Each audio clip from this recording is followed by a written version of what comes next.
MA final के बच्चों का हार्दिक स्वागत। बच्चों, मैं अलका जैन राजकीय महाविद्यालय किशनगढ़ से। बच्चों, आज हम पढ़ने जा रहे हैं हजारी प्रसाद द्वारा लिखित बाणभट्ट की आत्मकथा। बच्चों, अक्सर ये प्रश्न उठता है कि यह उपन्यास आत्मकथा है या उपन्यास, लेकिन हम यहाँ इसे आत्मकथा के रूप में इसलिए कह रहे हैं क्योंकि इसका प्रमुख पात्र बाणभट्ट अपनी कथा स्वयं कहता है। इस हिसाब से जो है इसे बाणभट्ट की आत्मकथा कहा गया है। बाणभट्ट अपनी कहानी स्वयं कहता है। उसका जन्म प्रख्यात वात्स्यायन वंश में हुआ है। उसके पितामहों के गृह वेदाध्यायों से संकुल रहते थे। उनके पूर्वजों के घर यज्ञ धूम से अविराम धुमायित रहते थे। उसके पूर्वजों के विद्यार्थी उनकी शुक सरिकाओं से भय खाते थे क्योंकि वे उनकी गलतियों को सुधार दिया करती थीं। उसके पिता का नाम था चित्रभानु भट्ट। वह उषा काल से लेकर विनयनमणि के उदय के 2 मुहूर्तों तक निरंतर हवन करते रहते थे। इस कारण उनका शरीर श्रम बिंदुओं से स्नात हो जाता था। तदुपरांत वे अध्यापन के कुशासन पर आ विराजते थे। यही उनका विश्राम था। विद्यार्थियों को वेदाभ्यास कराते कराते उनके श्रम बिंदु सूख जाते थे। ऐसे कृति पिता का पुत्र बाण था। जन्म का आवारा, गप्पी, अस्थिर और घुमक्कड़। घर छोड़ भाग निकला और साथ में अपने जैसों को भी संग लेने का मोह त्याग नहीं कर सका। हालांकि वे अंत तक उसके साथ नहीं रहे, परंतु बाण की यह करतूत कब उसकी नेकनामी का कारण बन सकती थी, वह गांव में बदनाम हो गया। लोग उसके लिए कहने लगे, बंड, आप गए, साथ में 9 हाथ का पगहा भी लेते गए। मगध की बोली में बंड पूंछ कटे बैल को कहते हैं। बाद में उसने बंड को संस्कृत संस्कार से पुनित कर बाण बना लिया, परंतु उसका नाम था दक्ष भट्ट। उसके पिता के 11 भाई थे। वह उनमें से कुछ को ही जानता था। उसे अपने चचेरे भाई से समवयस्क का सा व्यवहार मिला। वे अपने युग के थे। प्रख्यात तार्किक, नाम था उडुपति। वसुभूति नामक बौद्ध भिक्षु को शास्त्रार्थ में पराजित कर महाराज धीराज हर्षवर्धन पर अपना अच्छा प्रभाव बना लिया था। भट्ट के जीवन प्रासाद निर्माण में उनका विशेष हाथ रहा। भट्ट माँ के ममता से तो पूर्व ही वंचित था। प्रारब्ध के कठोर प्रहार ने उसके सिर से उसके पिता का संरक्षण भी 14 वर्ष की बाल्यावस्था में उठा लिया। कहना ना होगा कि तब उडुपति ही एकमात्र ऐसे व्यक्ति थे जो उसे स्नेह रस से संचित करते रहे, जिसे उस समय न माँ से पाया था और न पिता से। बाण हो गया आवारा। उस नगर, उस जनपद से उस जनपद तक धूल फांकते घूमता रह गया था उसके भाग्य में। कभी नट बनता, कभी कठपुतली का नाच दिखाता, कभी पुराणवाचक बनता, कभी नाट्य मंडली संगठित करता। सारांश, उसने कोई काम नहीं छोड़ा। न रूप की गरिमा और बोलने की पटुता ने उसके जीवन की नियति की डोर को सदैव संभाले रखा। एक बार वह घूमता घामता स्थानेश्वर थानेसर नगर जा पहुंचा। उस दिवस वहाँ बड़ी धूमधाम हो रही थी। राजमार्ग पर एक विशाल जुलूस जा रहा था। उसमें स्त्रियों की संख्या अधिक थी। राजवधुएं बहुमूल्य शिविकाओं पर आरूढ़ थीं। उनके साथ परिचारिकाएं व नर्तकियां थीं, जो अपने नुपुरों की क्वथन से दिगंत को शब्दायमान कर रही थीं। इसका हेतु था महाराजा धीराज श्री हर्षदेव के भाई कुमार कृष्णवर्धन के पुत्र का जन्म तथा आज होने जा रहा था उसका नामकरण संस्कार। बाण अपने जीवन को धिक्कार उठा। एक ऐसा भाग्यवान है जिनके जन्म पर इतना उत्सव मनाया जा रहा है, और एक मैं अभागा हूँ जो देश विदेश मारा मारा फिर रहा हूँ। ओह, कहाँ वेदाध्यायियों का यशोशुक्रकृत सप्तविष्टप वंश और कहाँ मैं अभागा बंड। हे धरित्री, फट जाओ ताकि मैं छिप जाऊं। यथार्थ की चौखट पर अब और टिकते न देख भविष्य ने उसे बाहाँ पकड़ उबार लिया।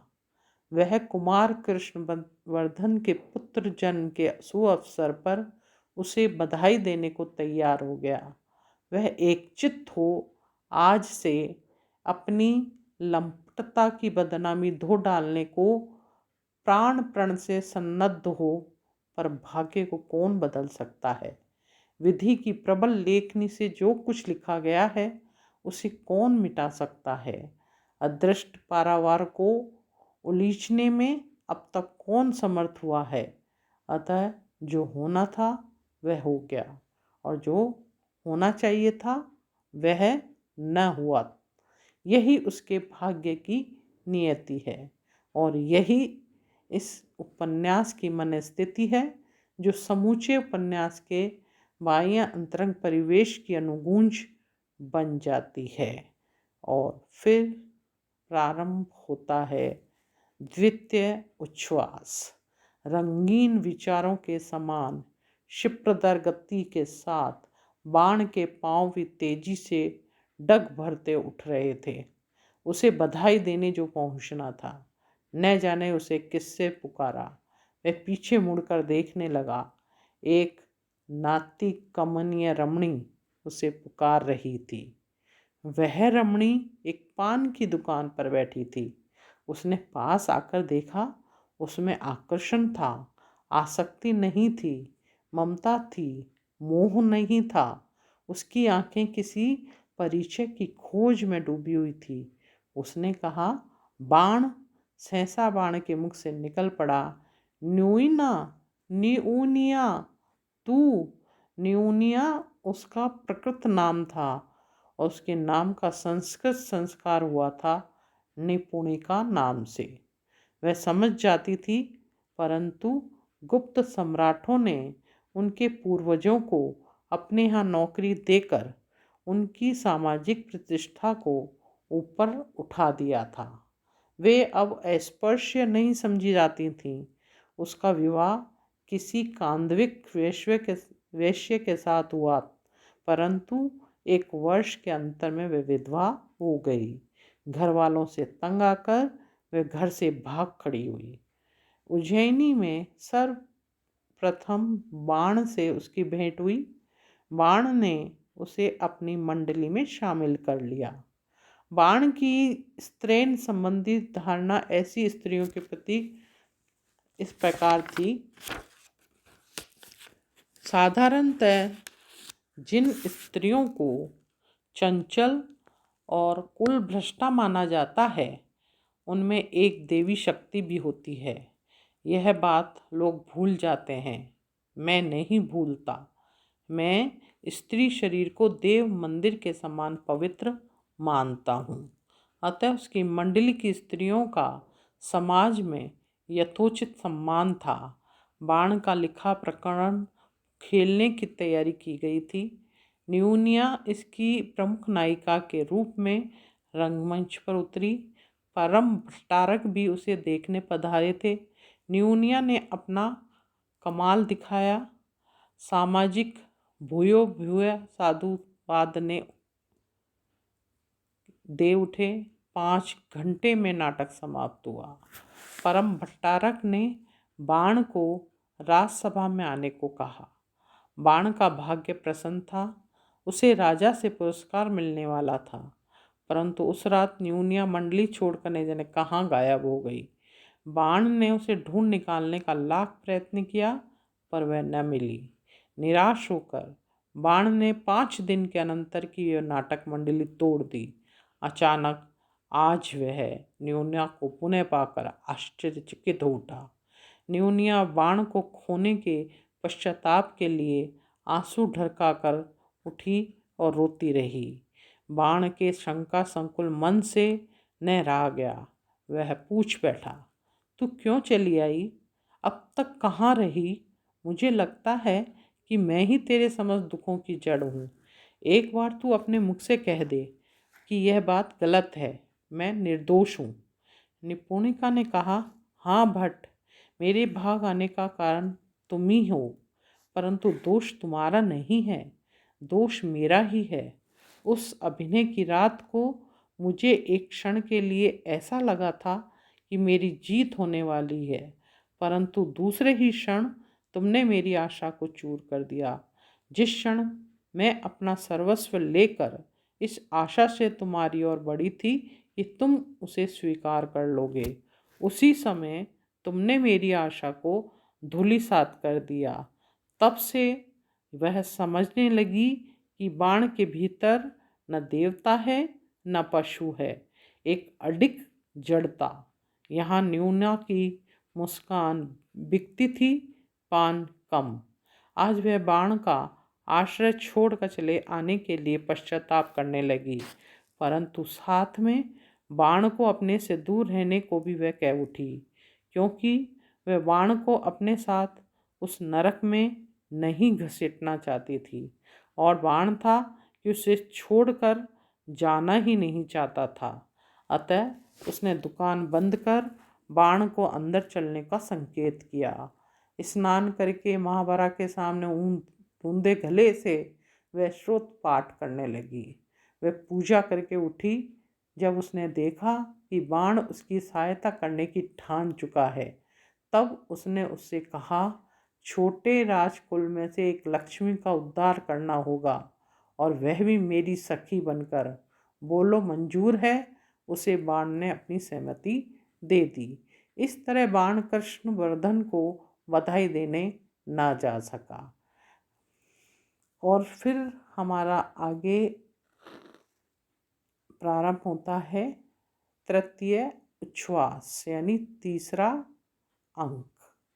निपुणिका के साथ भट्ट पूर्व योजना के अनुसार संध्या के समय उस छोटे राजकुल में प्रवेश करता है, जहाँ का राजा श्री हर्षवर्धन के बहनोई का दूर का संबंधी है। जनता में मोखरी वंश के प्रति अत्यंत सम्मान है। हर्ष ये जानता है, अतः उसे हटा नहीं सकता। मोखरी वंश का यह संबंधी थोड़े ही दिनों से इस स्थानेश्वर में रह रहा है। मोखरी वंश का दावेदार होने के नाते वह स्थानेश्वर में महाराज नाम से आहूत होता है। उसे कोई अधिकार नहीं दिया गया, पर संपत्ति दी गई। यों उसमें एक अनुत्तरदायी भोग विलिप्सा बढ़ गई, जो अब अत्यंत निकृष्ट अनाचार का रूप धारण कर चुकी थी। महाराजाधिराज इस बात से परिचित हैं, परंतु उसे पदच्युत नहीं कर सकते, हेतुक हैं। जनता से मोखरी वंश के प्रति अटूट श्रद्धा और निष्ठा। कई महीने में भट्टनी उसी छोटे राजकुल में अपनी इच्छा के विपरीत आबद्ध है। निपुणिका भट्ट को नारी वेश में आज भट्टनी का ही उद्धार कराने को लाई है। आज चैत्र शुक्ल की त्रयोदशी है। मदन पूजा का दिन है। छोटा राजकुल शिवा पान कर मस्त हुआ है।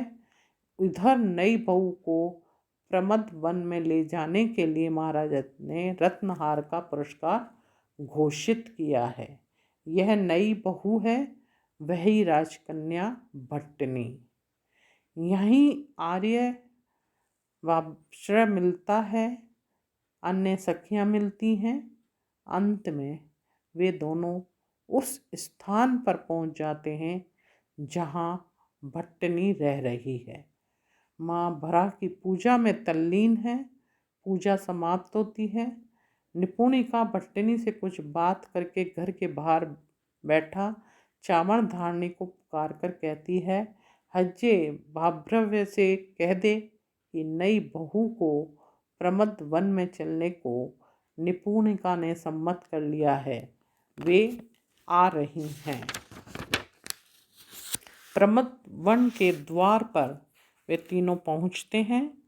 प्रमद वन की वाटिका के पास ही एक बापी है। तीनों वहीं पहुंचते हैं। भट्टिनी नेपथ्य से उतर कर पेड़ के सहारे राजमार्ग पर उन दोनों की प्रतीक्षा करने के लिए बाहर पहुंचता है और इस तरह तीनों जिन्हें प्रमद वन के द्वार पर मिलते हैं।